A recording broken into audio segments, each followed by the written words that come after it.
Spirit FM. Hello everyone! Welcome sa Spirit FM TV, Bida Negosyo. I am your host, Miss Lynn, and today, may special guest tayong makakasama na paniguradong malapit sa puso ng mga coffee lovers. Walang iba kundi si Ma'am Ash and si Sir Paul. Hi! Yes, hello po. Sige po, introduce yourself po. Sige, go. Hello everyone, I'm Ash. I'm Paul. Okay, so we're the owners of Sinag Coffee Roastery. Yes. So, huwag na natin patagalin. So, paano ba nag-start yung coffee business niyo dito sa Oriental Mindoro? Sige, share ko lang. Pwede naman eh. So, bakit ano mo Well, 2019, we got our coffee roasting machine. So, ano yan, nag-roast ako nun sa bahay, sa Severa. So, we are just renting a house. Actually, hanggang ngayon, nag-rent pa rin kami. Nag-roast kami ng coffees sa Severa from 2019 and during the pandemic 2020. And then, nag-pop up kami. If you know the pop-up is yung parang sa mga parking lots, mga park, ganyan. So, nag-try kami sa Severa. Ano siya, mga parang nakadalawang try lang kami mag-pop up. And then, in-encourage ako ni Ash na sabi ko, magtayo na tayo ng coffee shop sa labas. So, 2021, yun, lumabas kami. Ano pa yun, medyo di pa natapos yung pandemic. And then, we put up our first coffee shop in Lalud. So, doon na nagsimula yung Sinag Coffee Roaster. And then, yung coffee roaster namin, nilagay namin siya sa so, kaya siya naging roastery. It means we're roasting coffees na sinaserve sa cafe, sa coffee shop yun. Yes. So, ano po naging inspiration niyo? Bakit coffee shop yung naisip niyong business? Kasi nag-start talaga yan kasi kami as nurses by profession. And then, noong mga 10 years ago, nag-raise kami ng fund for the nation. Kasi, yun nga, pupunta kami sa field and then we have to raise our own funds. So, naisip namin magbenta ng kape. So, from nag-source kami ng roasted coffee beans sa Baguio. Yeah. And nire-resell namin. And then, pandemic nga, naisipan namin, mag-start na lang ng sariling roastery. Yeah, Kasi masuso namin, natitrace namin yung kung saan nagagaling talaga yung coffee from the farm. Kasi nung time na yan, yung roasted coffees na nakukuha namin, wala kaming background saan siya nanggagaling talaga. Although may mga label siya like Sagada, Benguet, and other names ng coffee. Pero when we ask our suppliers, sabi nila, pwede ba kami mag-coffee farm visit? Ganyan. Sabi nila, they don't allow coffee farm visits daw. So na-curious kami, sabi ko, legit kaya talaga na yung coffee na binibenta namin is galing talaga dun sa nakapangalan na lugar. So, we found out na parang hindi mislabeled siya. So parang gano'n, sige, ngayon, out of curiosity, sabi ko, gusto ko ako yung mag-roast ng coffee na para alam din namin saan nanggagaling yung source ng coffee. So yun na nag-start siya. From reselling ng coffee beans, nag-ipon kami para makabili ng coffee roaster. And then yun na, nakakonect kami nun sa mga different coffee farmers. So doon na nag-start yung parang Sinag. Sinag naman, kasi actually, there was parang isang gabi, usap lang kami, magandang pangalan ng brand natin, something like that. And then, yun nga, in-impress namin ni Lord na Sinag kasi we think na yung Sinag is a symbol para siyang pagka maulan, parang gloomy, ganyan. Pero pagka may sinag na ng araw or may sunrise or parang may liwanag, parang it just gives a new hope for the people na nakakakita or nakaka-encounter ng liwanag. So, yun yung parang mensahe na gusto namin dalhin sa mga coffee farmers na tinutulungan namin na may pag-asa pa sa coffee. Na pagka halimbawang, kasi kagaya dito sa Mindoro, maraming coffee farms na dito na convert ng ibang mga puno like Lanzones, rambutan, nyog, ganyan. So, yung mga coffee trees nila, napanggatong na, dingding na sa bahay, mga poste na sa bahay, ganyan. So, kami naman, parang gusto namin ma-revive yung coffee culture sa Mindoro. So, nabuo yung sinag doon na out of the hope na magbigay kami ng mensahe sa mga coffee farmers dito na may pag-asa pa yung coffee, kaya siya naging sinag. Sinag coffee. So from that experience, nakaisip kayo ng magandang business. No? Yes. Then by profession, sabi ni Ma'am Ann, nurses kami. pareho kayo. Ash. Sorry. Ma'am Ash. Ni Ma'am Ash, parehas kayong nurse. Yes po. Yes, pwede pong malaman yung background. Ano kami? Ash niya ako dati. Okay, sige. Kasi yung first na naging work kami, under NGO kami. And then we go to the community sa tribes. Kaya siya na-assign dito sa Mangyan tribe sa Puerto Valera. And ako naman sa Dumagat tribe sa Aurora. And that was the time nga that we have to raise our own funds. And dahil mahilig kami magkape, yun nga, we resell coffee. And then doon na nag-progress yung Nagtuloy-tuloy Yung naging work namin sa org na yun, it's called Medical Ambassadors Philippines. So we are going to different places in the Philippines. Actually, we respond to relief operations, kung may mga emergency, we conduct medical missions, surgical missions, dental mission, and then another parang program ng org na yan is the community work. Kaya na-assign kami sa mga different indigenous communities. Ako sa mga interest sa Dumagat nga. Nag-training kami ng mga katutubo, nag-set up kami ng mga mini clinics, tapos yun yung naging most of the nursing work namin. Talaga community, organizing and development.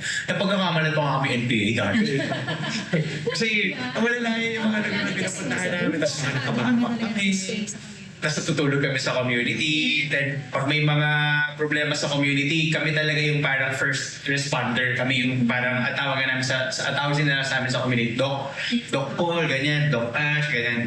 So, pero hindi naman kami doktor. Ano lang kami, bukalat doktor. So by heart talaga, gusto niyo yung ginagawa niyo? So talagang Yan talaga yung passion. hands-on talaga sa people, sa community. So, nakita na namin yung mga poorest of the poor. So parang kami, nung pag nakita mo kasi yung kahirapan sa buhay, talagang parang ibabalance mo yung lifestyle mo. Hindi ka pwedeng mamuhay ng masyadong bongga o talagang, alam mo yun, contractor. So, ang galing po, no? So, I heard din na hindi kayo originally from Oriental Mindoro. Pareho po. Yes. Si Ma'am Ash is from Cavite. Silang Cavite. Ako, laking Quezon City po ako. Quezon City. So, bakit po Oriental Mindoro ang napili nyo pagtayuan ng business nyo? Kasi na-assign tayo dito. O, dinalita kami ni Lord dito. Okay. So, parang yung heart namin. Nag-reach out pa tayo sa Bangon Tribe naman sa Bungabo. So, nag-decide na talaga na dito na kayo Ito na kami mag-stay. Kasi nga ng pandemic, ang hirap pagpabalik-balik from Manila, here. Kaya hindi na tayo din kasi di ba that time naka-lockdown. So, nakaka-depress sa Manila. Kaya sabi, dito na tayo sa Mindoro para medyo makahinga naman tayo, malapit sa dagat. Yes. So, parang napamahal ako sa inyo. Mas gusto namin, mas pinili siguro namin yung simple life dito sa probinsya. Kasi sa Manila, parang lahat ng galaw mo parang stress, nakaka-anxious. Yung traffic pa lang, di ba? Parang yung 5 kilometro mo lang doon, abutin ka na ng mga 1 oras, ganyan. Dito, yung 5 kilometers, parang 10 minutes. wala ka na di ba? Usually, less than 10 minutes, nandun ka na sa destination mo. And then, if you wanna go to sa mga kabuntukan, sa mga ilog, dagat, mabilis, accessible. Sa Manila, tatravel ka pa ng Batangas, pa ng Laguna, layo, di ba? So parang 3 to 4 hours ang travel mo para lang makahinga ka ng sariwang hangin, di ba? Ay, gano'n. So, in short, napamahal ako talaga. Talaga, yes. Then, doon po sa business nyo, may nag-push po ba sa inyo or talagang idea nyo mag-asawa? Idea na lang din yata talaga namin. Una naman, parang na-inspire ako sa mga stories ng mga yung origin stories. Kasi yun nga, yung parang coffees na kinukuha namin, hindi namin malaman yung origin, saan nagsisimula. Ako siguro, I have the natural tendency to paano ba nagsisimula? Yung curiosity na, paano ba ginawa yan? Paano ba, so, as a creator siguro, parang nandun na yung parang nature mo to really trace back saan nagagaling yung mga bagay na ginagawa or yung mga pinanggagalingan. So, Nag-explorer kayo. oo, and noong time na yun, nung nagbe-medical mission kami dito sa Mindoro, may mga nakita akong coffees. Sabi ko, parang potential to ah. Sabi ko, since na I'm a coffee roaster, sabi ko, pag dinala ko yung coffee roaster ko dito sa Mindoro, in the future, baka makakuha ko ng Mindoro coffees. Tapos i-roast na namin yung Mindoro coffees. Tapos isoserve na sa mga taga Mindoro. Which it became a reality in 2023. So nakakuha kami ng mga coffees, nakamit kami ng mga coffee farmers, and eventually yun na, tuloy-tuloy na nagkakaroon kami ng Mindoro coffees. Though seasonal pa rin siya, pero yun nga, sabi ko parang nag-uusap kami last week, sabi ko parang yung Sinag, gusto ko makilala siya na as the home for Mindoro Coffee. Parang the home, di ba parang, di ba, Max's house that fried chicken. Sabi ko yung Sinag, gusto ko makilala siya parang, Mindoro Coffee na siya, parang yan, may Mindoro Coffee kang matipid. Which is nakukuhan natin. Yeah, so yun kagandahan ko. So, nung nakapag-pull up na po kayo ng business, pumunta naman tayo sa menu. Siyempre, pag nag-business ka, di ba, kailangan catchy yung menu, di ba? So, ano po yung mga unang best-seller products nyo? Yeah, sure. Nung nag-start kami sa Lalo, so ano pa lang yun, mga pastries na binibake ko at nagsasource din kami sa ibang bakers, and then nag-start kami sa sandwiches, and then yung quesadilla, yan yung first ng comfort foods. Yeah. And then nag-evolve na siya, nagkaroon ng pasta, and then madami din naghahanap, kanin ba kayo, ganyan. So nag-serve na rin kami ng all-day breakfast, rice bowl. So yun, nag-evolve na yung menu namin kasi dami na rin demand na hinahanap ng mga customers. So nung napunta din kami dito sa Masikip, since malaki naman yung shop, and magandang opportunity din to serve different kinds of comfort food. Pero mahirap pala. Okay, madami. So, hindi siya naging madali. Marami kami innovations sa menu. Actually, yung menu that we have right now, dumaan siya sa maraming innovations. Marami kami mga tinanggal, marami kami mga pinalitan, gano'n. And then, in my perspective then, yung mga food na sinuserve, like for example, what we have here, no? Ano din siya, these are the food that we cook at home din. Or parang, halimbawa may place kaming napuntahan, let's say Thailand. We've been to Thailand, I've been to Thailand. Pag may natikman ako ng pagkain doon, parang, okay, ito authentic. Parang madali siyang magustuhan pag sinerve siya sa Filipino setting. So kaya we have here mga pad thai, mga pho, mga rice noodles, mga ganun. And then yung syempre all-day breakfast, Pinoy, tapsilog, ganyan. Pero homemade lahat. Like, all of our food are not really parang ready-made. Lahat siya ginagawa siya from scratch. Kaya hindi siya yung parang, may order ng tapakal ka na lang, gano'n, tapos ma-microwave mo. Hindi, it's not like that. So, everything we built it from scratch, tapos talagang pinag-isipan. Tapos, every now and then, talagang consistently, tinitikman namin siya. Para we make sure na yung food namin is hindi nalilihis ng lasa, ng texture, ng flavors, mga ganun. Ito pa yung sinasabi na made to order. Yun nga. So parang hindi kami fast food na pagka-order mo, Kaya minsan, siya na agad, di ba? Before may mga customers kami, struggle kami kasi parang gusto nila, within 5 minutes, ang yung food. So, next way na, hindi po kami fast food, no? So, gusto po na mabilis. May Jollibee naman dyan sa Seiko, di ba? And then, So, yung naging inspiration nyo para mabuo yung menu nyo, yung mga, parang yung mga favorite din namin kainin. yun yung sinerve nyo sa Oriental Mindoro. Yes po. So, so far, so ilang taon na po ba yung Sinag ngayon? we are now turning 5 this year. Ano po yung mga feeling nyo biggest struggles, yes, ng business? Meron po ba? Recently natin. Ay talaga? Sige, pwede natin i-share.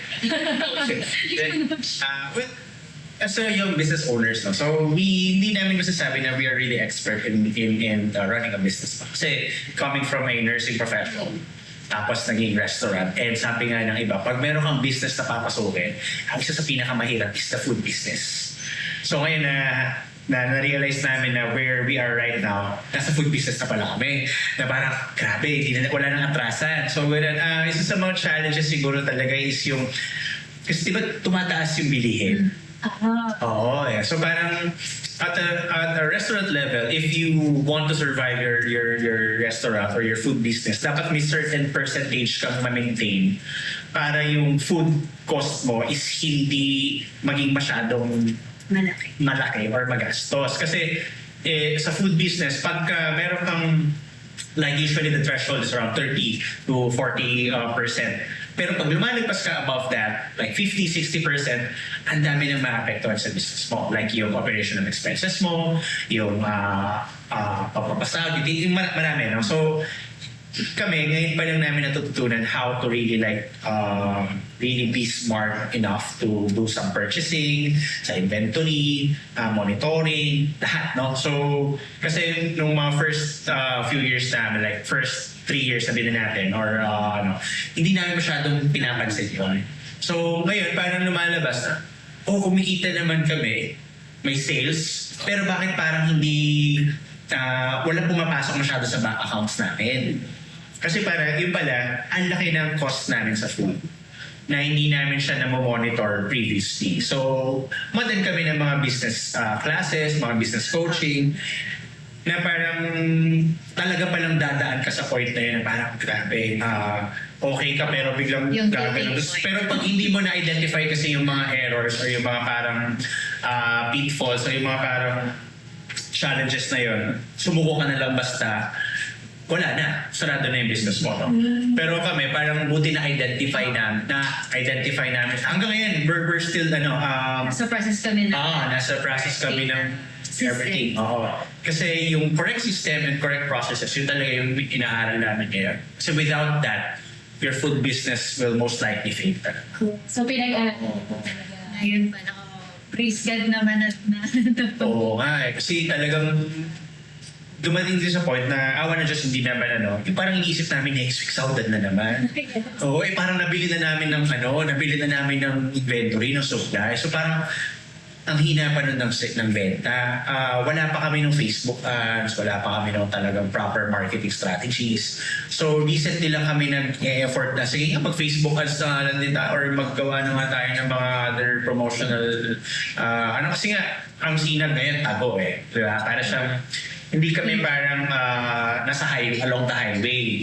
Na, kasi we found na parang mas may value pagka pupuntahan ka ng tao. yes. Diba? Na parang hindi ka very accessible, na parang mainstream. So gusto namin, yung tao, we will create value and then people will come to us because of the value that we create. Yun yung parang gusto namin ma-experience din ng tao na when they go here, the whole experience will be, wow, something memorable or something to be remembered, parang gano'n. Which is nagkukuha naman ng mga guests natin. Oh. So, tama nga pala yung sinasabi nila, no? Na pag may business ka, continuous yung learning. Totoo talaga to. Oh. Di ba Hindi siya po? instant na parang, perfect mo na lahat. Lalo na sa mga wala kaming background, Oo. hindi naman kami accounting, hindi naman kami nasa finance or whatever. So parang kami, nabubuhay kami natin, basta may benta, okay na yan. Uy, may benta. Basta may pumasok, at least kesa zero, di ba? Yun lagi natin. Basta napasahan yung Pero yung ganun thinking pala is pagka you're looking at it on a long-term perspective, hindi pala maganda yung ganung klaseng pag-iisip na basta may benta, okay na yan. Lalo na pag businessman ka, na parang you have to create talagang, kasi syempre yung business mo hindi lang naman yan 2 years, 3 years or 4 years. You have to look at it ng long term, like 10 years, 15 years or even more, di ba? Yung mga established businesses nga ngayon 30 years na, 50 years na, so gano'n. Pero kami, baby pa lang kami. Ibig sabihin, natututo pa lang kami halos lumakad. And food business nga, so parang grabe, ang dami. Challenging. Sana nag-car wash na lang kami, di ba? Since nabanggit nyo nga ako, no, na yun kayo dito sa Musipit, so nung nakita nyo yung place, nung pinare-renovate nyo, ano yung naging konsepto nyo? Yung gusto nyo maramdaman ng mga guests nyo, ng mga suki nyo, na maramdaman nyo nung pagdating nila dito sa Sinag Coffee, ito, parang signature nyo na. Yeah. Parang nung nakita namin to, parang syempre bare lang siya.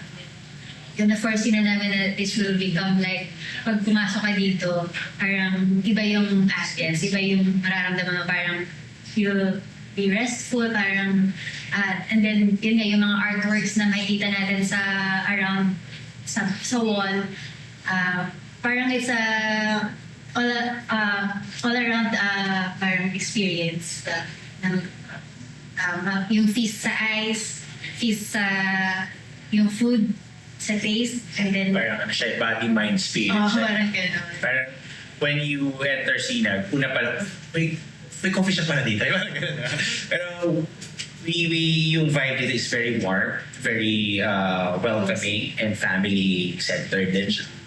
So we're not using white lights here. So parang lahat yan naka-yellow lights or warm light para hindi siya sa mata. Yung parang oo, nakakasilaw masyadong ganun. So, and then, yun lang, mostly minimalist din ang design. Modern minimalist siya.